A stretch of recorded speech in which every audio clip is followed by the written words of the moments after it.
Selamat siang, mari kita siapkan hati kita untuk beribadah kepada Tuhan. Mari kita berdoa. Bapa kami yang bertata dalam kerajaan sorga, kami mengucap syukur Tuhan, karena pada siang hari ini kami sudah dapat beribadah, akan mengikuti ibadah Tuhan. Tuhan, kami serahkan ibadah ini agar semua dapat berjalan dengan lancar. Beri kami hikmat agar kami dapat mengerti apa yang firman yang akan disampaikan kepada kami Tuhan. Terima kasih banyak Bapak, hanya dalam nama Tuhan Yesus kami panjatkan doa ini. Amin. Mari kita mempersiapkan hati kita untuk mengikuti ibadah.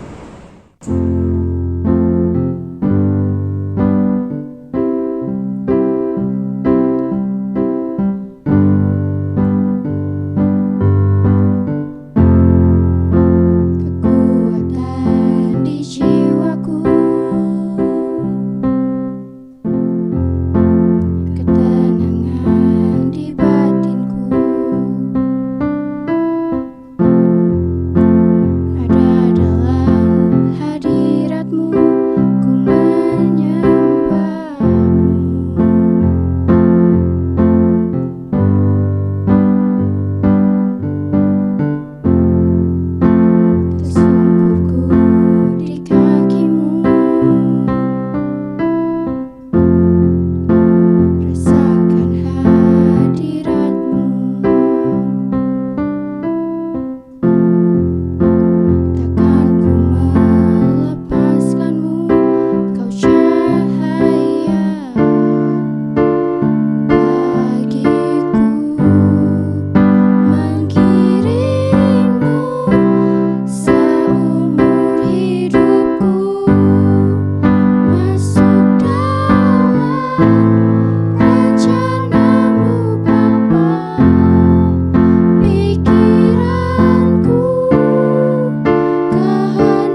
Mazmur 107 ayat 1 berkata, "Bersyukurlah kepada Tuhan, sebab Dia baik, bahwasanya untuk selama-lamanya kasih setianya." Mari kita angkat ucapan syukur kita kepada Tuhan hari ini.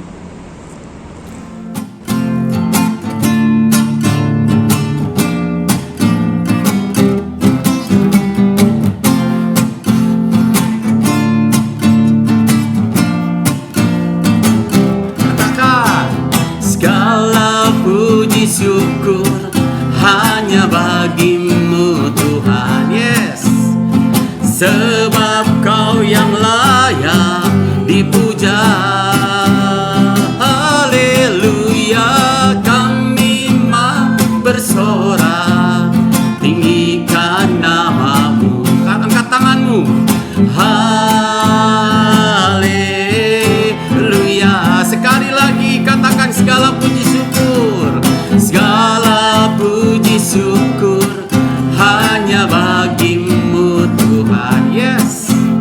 Sebab Kau yang layak dipuja.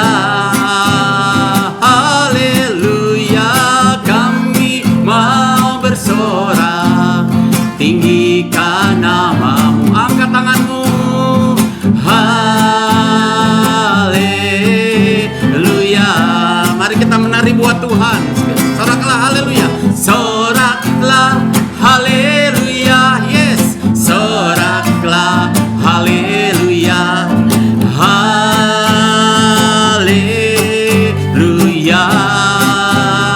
Wow, wow, wow. Soraklah haleluya, yes. Soraklah haleluya.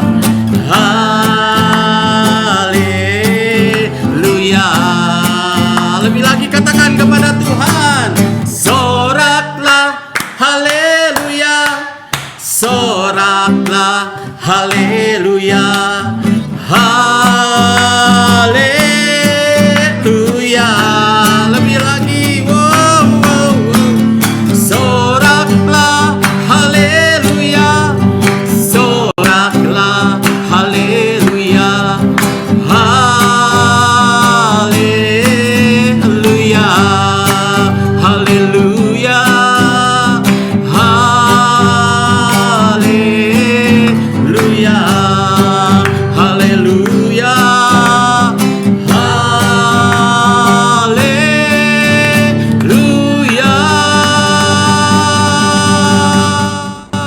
1 Tesalonika 5 ayat 16.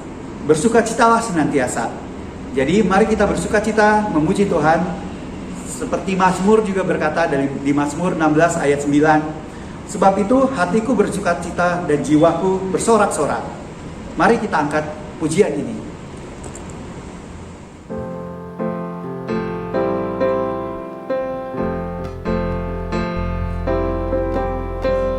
Lebih dari pemenang dalam segala perkara, iblis telah dikalahkan oleh kuasa darahnya. Jika Allah di pihak kita, siapa dapat melawan? Kita lebih dari pemenang. Haleluya, kibarkanlah panjinya, Yesus Raja segala raja. Haleluya, bangkitlah gerejanya, kita lebih dari pemenang. Lebih dari pemenang dalam segala perkara, iblis telah dikalahkan oleh kuasa darahnya. Jika Allah di pihak kita, siapa dapat melawan? Kita lebih dari pemenang. Haleluya, kibarkanlah panjinya,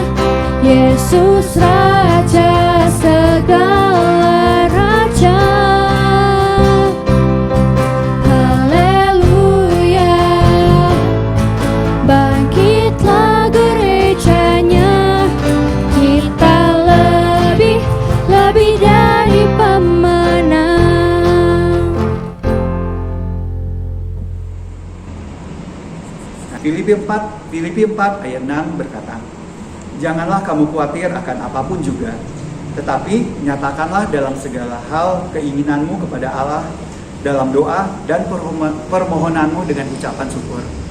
Jadi mari kita nyatakan keinginan kita dan khawatir kita kepada Tuhan. Sebab di Mazmur 22 ayat 29 berkata, "Sebab Tuhanlah yang punya kerajaan, Dialah yang memerintah atas segala bangsa-bangsa." Jadi untuk menyiapkan hati kita mendengarkan firman Tuhan, mari kita nyanyikan pujian ini.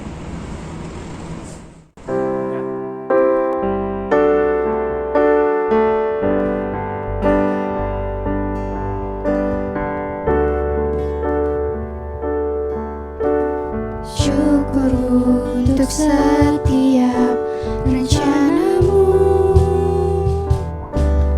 dan rancanganmu yang mulia. Dalam satu tubuh kami bersatu menjadi duta kerajaanmu.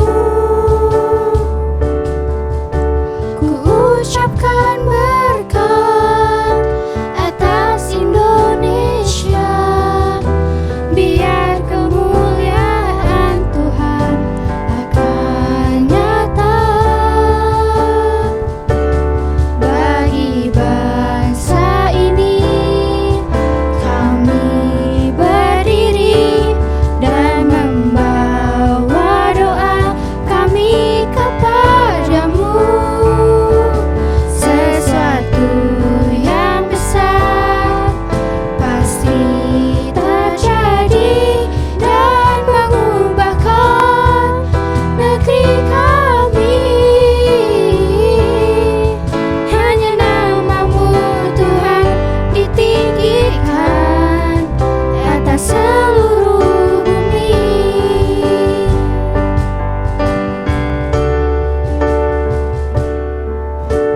Syukur untuk setiap rencanamu dan rancanganmu yang mulia.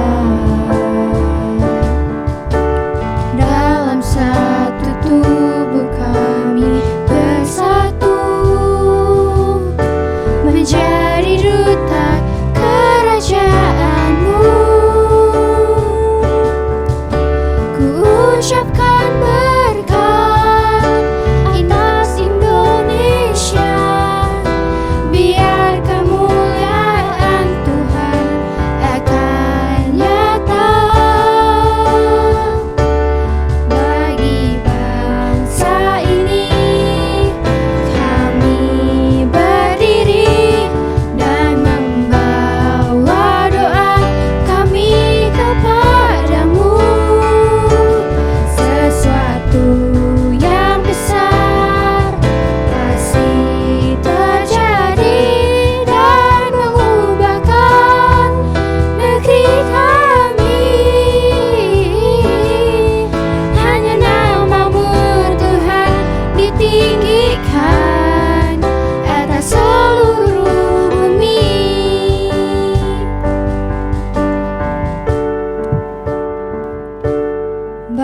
Bagi bangsa ini kami berdiri dan membawa doa kami kepadamu. Sesuatu yang besar pasti terjadi dan mengubahkan negeri kami.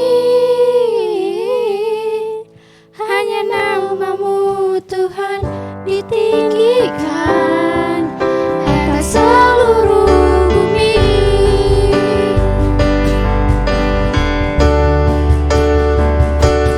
Bagi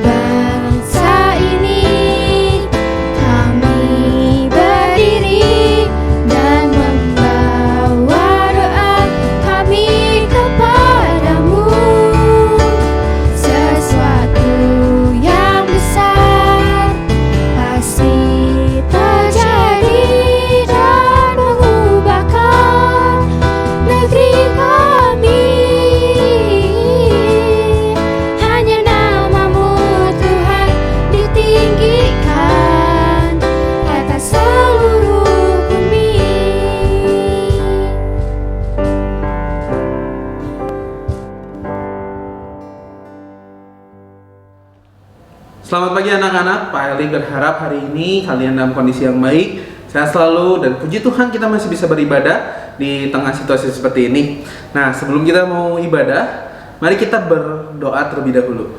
Mari kita berdoa. Tuhan Yesus, kami ucap syukur Tuhan untuk kebaikan Tuhan pada siang hari ini, di mana kami boleh diberikan waktu untuk beribadah. Kiranya Tuhan yang memberkati kami, Tuhan yang melindungi kami, yang menjagai kami. Kami mohon Tuhan yang berkati hamba-Mu ini akan menyampaikan firman Tuhan. Kiranya Tuhan yang berkati kami semua. Di dalam nama Tuhan Yesus kami berdoa. Amin. Hari ini kita akan belajar dari Amsal 1 ayat yang ke-8 sampai ayat yang ke-19. Jadi tema hari ini adalah didikan untuk anak muda. Wah, jadi Amsal sendiri penulis Amsal ini memberikan tips-tips buat anak muda supaya hidupnya bahagia. Kenapa? Karena mungkin anak muda itu masih kurang pengalaman. Kalian mungkin baru hidup sekitar 15-17 tahun, dan penulis Amsal ini mungkin sudah, ketika penulis Amsal ini mungkin sudah umurnya udah 40 tahun, 50 tahun. Jadi sudah jauh lebih berpengalaman dan menuliskan tips-tipsnya buat kita sebagai anak muda. Hari ini kita akan baca dari Amsal 1 ayat 8 sampai ke 19. Yuk sama-sama buka. Kita akan buka di Pak Eli bukanya di laptop aja ya. Kalian buka kitab atau di handphone juga boleh. Tablet juga nggak masalah. Yang penting kita sama-sama baca. Mari kita membacanya. Hai anakku, dengarkanlah didikan ayahmu dan jangan menyia-nyiakan ajaran ibumu. Sebab karangan bunga yang indah itu bagi kepalamu dan suatu kalung bagi lehermu. Hai anakku, jikalau orang berdosa hendak memujuk engkau, janganlah engkau menurut. Jikalau mereka berkata, mari ikut kami, biarlah kita menghadang darah, biarlah kita mengintai orang yang tidak bersalah dengan tidak semena-mena. Biarlah kita menelan mereka hidup-hidup seperti dunia orang mati, bulat-bulat seperti mereka yang turun ke liang kubur. Kita akan mendapat berbagai benda yang berharga. Kita akan memenuhi rumah kita dengan barang rampasan. Buanglah undimu ke tengah-tengah kami, satu pundi-pundi bagi kita sekalian. Hai anakku, janganlah engkau menurut tingkah laku mereka. Tahanlah kakimu daripada jalan mereka, karena kaki mereka lari menuju kejahatan dan bergegas untuk menumpahkan darah. Sebab percumalah jaring dibentangkan di depan mata segala yang bersayap, padahal mereka menghadang darahnya sendiri dan mengintai nyawanya sendiri. Demikianlah pengalaman setiap orang yang loba akan keuntungan gelap dan mengambil nyawa orang yang mempunyainya. Nah, ini adalah suatu hal yang serius. Yang pertama, kita akan belajar 3 kebenaran dari firman Tuhan pada siang hari ini. Yang pertama adalah, hai anakku, dengarlah didikan ayahmu dan jangan menyia-nyiakan ajaran ibumu. Sebab karangan bunga yang indah itu bagi kepalamu dan suatu kalung bagi lehermu. Artinya apa? Perintah orang tua, perintah ayah, dan aturan-aturan yang diberikan oleh ibu itu sangat berguna bagi kehidupan kita. Orang yang mengenakan karangan bunga di atas kepalanya adalah orang-orang yang terpelajar, orang-orang yang sukses, orang-orang yang berhasil, orang-orang yang menjadi terkemuka. Mengapa orang-orang yang terkemuka itu bisa menjadi sukses, bisa menjadi terkenal? Karena mereka mendengar didikan ayah dan ibu mereka. Tentu tidak ada orang tua yang menginginkan anak-anaknya menjadi lebih buruk daripada mereka, atau ingin anak-anaknya celaka. Orang tua yang baik pasti ingin menginginkan anak-anaknya bertumbuh dengan baik, dengan penuh kebahagiaan. Karena itu didikan orang tua digaris bawahi kalau di perjanjian baru, takutlah akan Tuhan dan takutlah akan orang tuamu. Artinya apa? Ketika didikan orang tua itu sejalan dengan didikan Tuhan, kita harus memperhatikannya baik-baik karena itu baik buat kita. Kita sebagai orang muda kadang-kadang tidak berpengalaman dalam satu hal, kita bingung. Jadi kita malu nanya sama orang tua. Akhirnya apa? Kita memilih keputusan kita sendiri. Akhirnya apa yang terjadi? Kita mengalami sesuatu yang buruk. Itu sebenarnya sudah terjadi di kerajaan Israel. Kalau kalian tahu cerita tentang Rehabeam, yaitu anaknya Salomo, ketika dia baru naik menggantikan Salomo jadi raja, waktu itu datang tua-tua dari suku-suku Israel minta supaya pajaknya diringankan. Lalu Rehabeam bertanya kepada penasehat-penasehat yang sudah biasa jadi penasehat Salomo. Penasehat yang tua ini berkata bahwa turuti saja kemauan mereka, maka mereka akan menurut padamu. Tapi Rehabeam tidak puas, dia tanya sama teman-teman penasehat-penasehat sebayanya. Penasehat-penasehat sebayanya bilang, kamu harus jadi raja yang lebih kuat daripada ayahmu. Naikin pajaknya, mereka pasti takut akan kamu. Dan Rehabeam lebih mendengar teman-teman sebayanya yang kurang berpengalaman. Dan apa yang akhirnya terjadi? Yang terjadi adalah kerajaan Israel terbelah dua. Orang-orang yang datang kepada Rehabeam meminta pajaknya diringankan, kecewa dan akhirnya membuat kerajaan sendiri. Dan Rehabeam harus memiliki kerajaannya sendiri. Cuma 2 suku yang ikut sama Rehabeam, Yehuda dan Benyamin. Sisanya bikin kerajaan sendiri. Itulah akibat dari kita tidak mau mendengarkan orang tua kita, termasuk guru. Di sekolah, guru-guru pun ingin kalian supaya menjadi anak-anak yang baik. Tidak ada guru yang pengen kalian jadi anak yang nakal atau tidak berhasil. Semua yang dilakukan guru-guru, yang diajarkan, yang dinasihatkan supaya kalian berhasil. Nah, orang-orang yang mau mendengarkan, orang-orang yang mau melakukan, yang mau nurut sama guru, itu nanti akan menjadi orang terkemuka, akan menjadi orang-orang yang sukses. Sebenarnya apa sih yang paling sulit untuk taat dengan guru? Apa yang paling bikin kita paling pengen melawan dengan guru, dengan orang tua, dengan pembimbing kita? Apa yang bikin kita pengen melawan? Biasanya satu ya, kita pengennya senang-senang. Kita nggak mau susah-susah belajar. Padahal orang tua, pembimbing kita tahu kalau kita belajar dengan baik, kita rajin, kita akan sukses. Makanya mereka menolong kita, mengasih tahu kita supaya kita sukses. Tapi karena kitanya malas, karena kitanya pengen main terus, pengen bercanda terus, pengen senang-senang aja, makanya kita biasanya melawan ketika disuruh untuk jadi rajin. Karena itu melawan kedagingan kita yang ingin main saja, ingin santai-santai aja, ingin rebahan aja. Dan itu yang terjadi ketika kalau kita melawan, lalu kita akan menghadapi masa-masa sulit ketika kita dewasa. Kenapa? Kalian bisa bayangkan kalau kalian tidak menempuh pendidikan dengan baik, terus mau ngapain? Kira-kira ada nggak perusahaan yang mau terima lulusan SMP? Ada nggak perusahaan yang mau terima lulusan SMA? Wah, udah susah. Sarjana aja sulit cari kerja, betul? Apalagi SMP dan SMA. Karena itu kita perlu mendengar didikan orang tua kita supaya kita bisa di jalan yang benar. Nah, lalu yang kedua, kebenaran yang kedua adalah jangan mencari jalan pintas. Ini jangan cari jalan ninja gitu ya. Karena anak muda itu sangat senang sekali mencari jalan ninja. Dan jalan ninja yang ditawarkan di dunia adalah mereka akan membujuk kita untuk melakukan kejahatan. Dikatakan di ayat yang ke-11 dan sampai ke-14 dikatakan, jikalau mereka berkata, marilah ikut kami, biarkan kita menghadang lerah, biarlah kita mengintai orang yang tidak bersalah dan dengan tidak semena-mena, biarlah kita menelan mereka hidup-hidup seperti dunia orang mati, bulat-bulat seperti mereka yang turun ke dalam liang kubur. Kita akan mendapat berbagai benda yang berharga. Kita akan memenuhi rumah kita dengan barang rampasan. Buanglah undimu ke tengah-tengah kami, satu pundi bagi kita sekalian. Maksudnya apa? Mereka mengajak untuk merampok, mengambil hak orang lain supaya nggak usah kerja. Mereka bilang, mari kita hiasi rumah kita dengan barang-barang rampasan, barang-barang yang seharusnya bukan punya kita. Ini adalah bujukan dunia. Ketika kita tidak mau mendengarkan orang tua, tentu kita nggak akan sukses. Ketika kita tidak akan sukses, kita butuh sesuatu dan sehingga kita pengen cari jalan ninja gitu ya. Cari jalan cepat. Itu apa? Ngerampok orang, ngejahatin orang, merampas hak orang, ngebully orang untuk dapat, istilahnya gini. Kalau orang baik, orang pintar, kalau anak baik, anak pintar, anaknya penurut pasti disenangi banyak orang. Kita mendapat hormat, kita mendapat respect dari orang lain karena kita baik. Itu susah atau gampang? Itu sulit karena kita harus berusaha mematikan kedagingan kita. Dan orang-orang yang seperti itu pasti mendapat banyak teman, pasti mendapat banyak hormat. Cara termudah untuk mendapatkan rasa hormat, rasa takut rasa segan dari teman-teman kalian apa? Membuli. Kita ingin dihormati, kita ingin disenangi orang dengan membuli orang lain.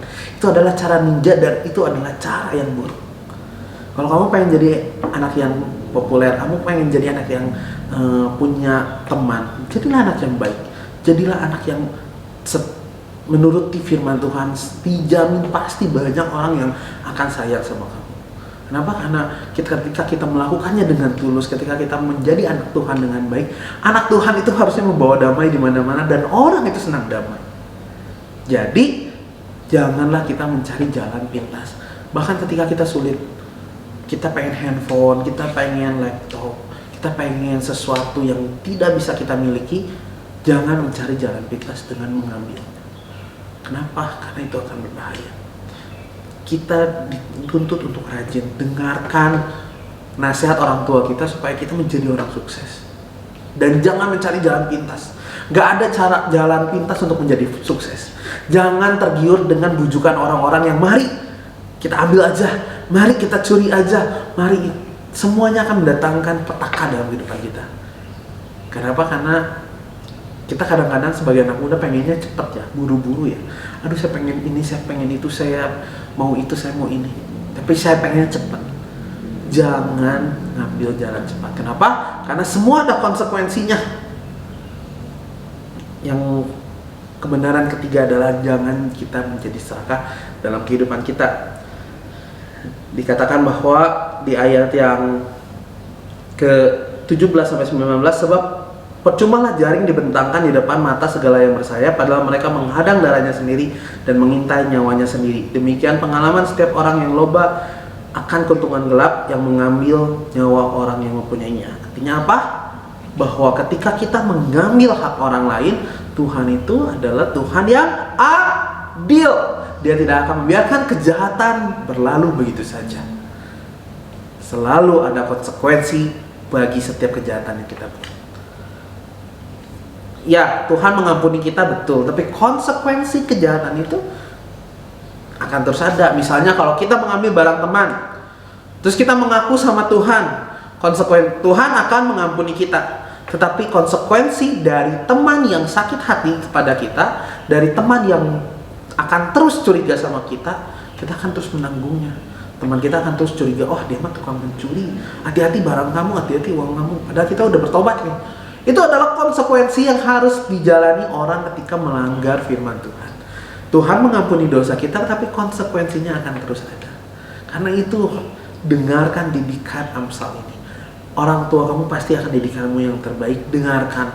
Guru kamu pasti mendidik kamu menjadi anak baik, dengarkan. Pembimbing rohani kamu, pendeta kamu pasti ingin kamu menjadi orang yang baik, benar di mata Tuhan, dengarkan. Dan lakukan sebisa mungkin. Minta pertolongan Tuhan. Minta tolong Tuhan, saya mau jadi anak yang baik, saya mau jadi anak yang benar, saya mau jadi anak yang rajin, tolong saya. Saya mau dengar dengaran orang tua, saya mau dengar dengaran dari guru saya mau dengar dengaran dari pendeta saya. Dan ketika kamu sudah melakukan, pasti kamu terjauh dari yang kedua. Jangan mau mencari jalan pintas. Gak ada namanya jalan pintas menuju kesuksesan. Yang ada jalan pintas menuju malapetaka. Setiap orang itu akan terseret dengan keserakahannya. Yang makanya kebenaran ketiga, jauhkan diri dari keserakahan. Karena keserakahan hanya akan mendatangkan celaka pada diri kita.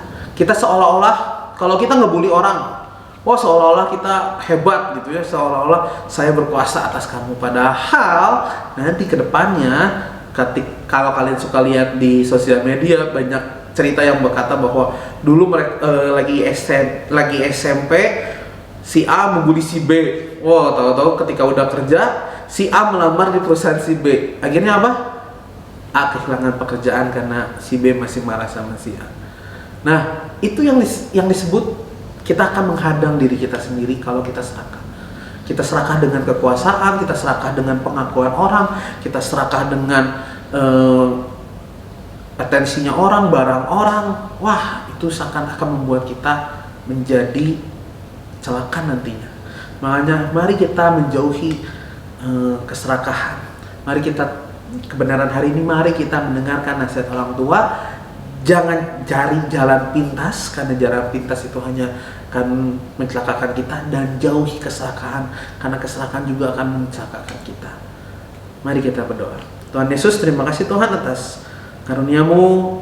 Berikan kami kekuatan Tuhan untuk mendengar orang tua kami, guru-guru kami, para pendidik kami, dan kami juga berdoa Tuhan agar kami tidak bergegas, tidak mendengar bujukan orang-orang yang mengajarkan jalan pintas, baik itu mencontek, baik itu ketika kami membuli orang, mengambil barang orang untuk menyenangkan diri sendiri, untuk memenuhi keinginan sendiri. Tuhan, jangan biarkan kami supaya mengambil jalan-jalan pintas ini sehingga kami berlaku kejahatan, sehingga kami berlaku yang jahat, mendukakan hati Tuhan, karena kami tahu Tuhan, kejahatan hanya akan mendatangkan keburukan bagi kehidupan kami. Dan kiranya Tuhan, jauhkan kami dari keserakahan, baik keserakahan mengenai materi, keserakahan mengenai pengakuan orang lain, kasih sayang orang lain.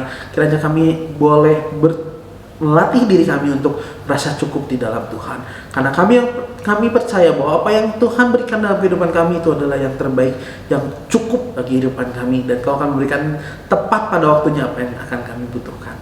Ajar kami untuk taat firman-Mu, di dalam nama Tuhan Yesus kami berdoa, amin. Sampai jumpa di kebaktian selanjutnya. Tuhan Yesus memberkati.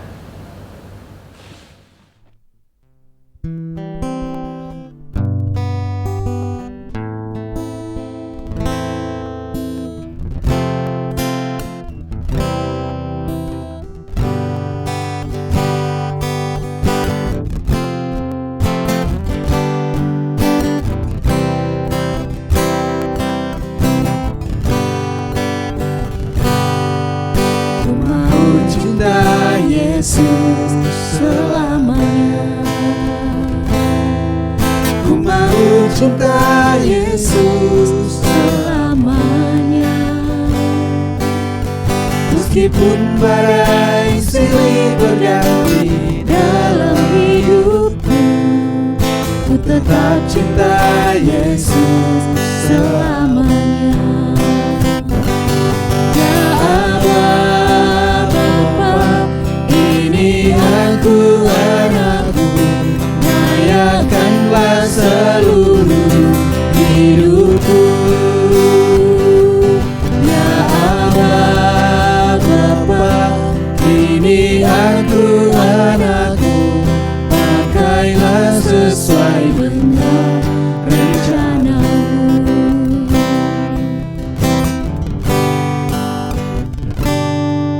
Ku mau cinta Yesus selamanya. Ku mau cinta Yesus selamanya. Meskipun badai silih berganti dalam hidupku, ku tetap cinta Yesus selamanya.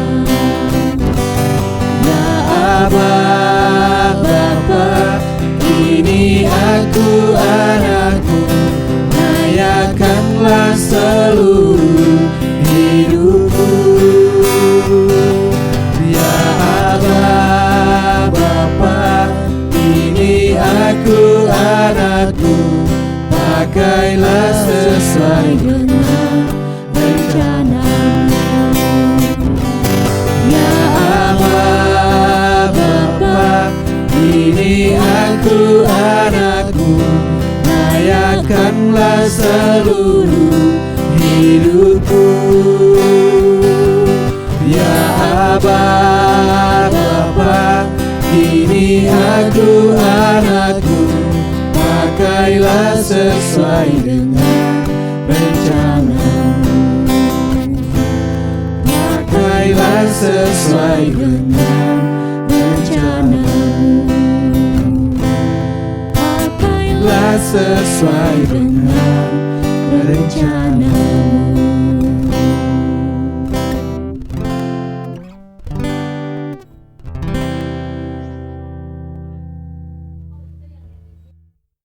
Terima kasih kepada hambanya yang telah menyampaikan firman Tuhan. Mari kita sambut firman Tuhan ini dengan menyanyikan lagu berikut.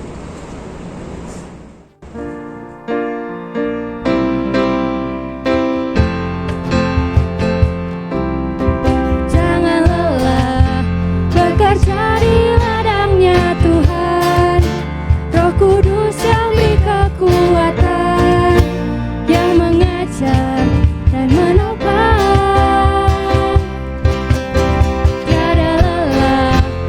bekerja bersamamu Tuhan, yang selalu mencukupkan atas segalanya.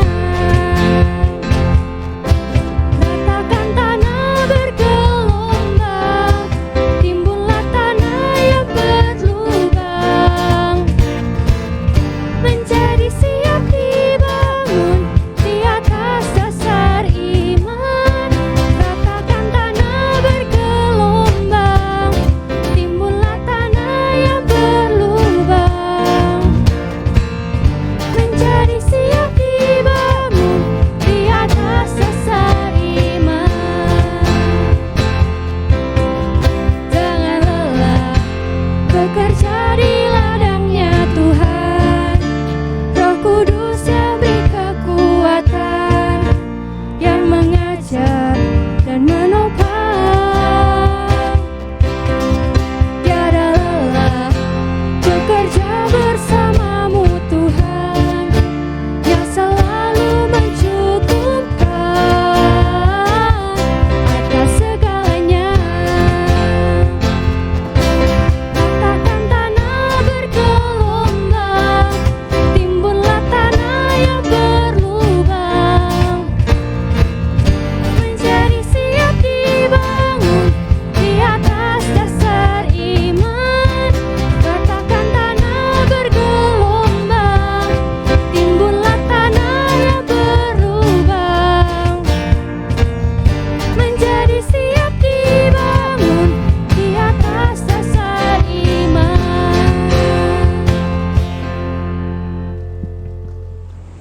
Untuk menutup acara kebaktian ini, mari kita berdoa. Bapa kami yang bertata dalam kerajaan sorga, kami mengucap syukur Tuhan karena pada hari ini kami sudah dapat mengikuti acara kebaktian. Kami juga berdoa Tuhan agar firman yang disampaikan dapat menjadi rema dalam hidup kami. Terima kasih banyak Tuhan. Saat ini kami akan menyelesaikan ibadah kami hari ini dan akan melanjutkan kegiatan kami hari ini Tuhan. Kami serahkan semuanya dalam tangan Tuhan. Hanya dalam nama Tuhan Yesus kami panjatkan doa ini. Amin.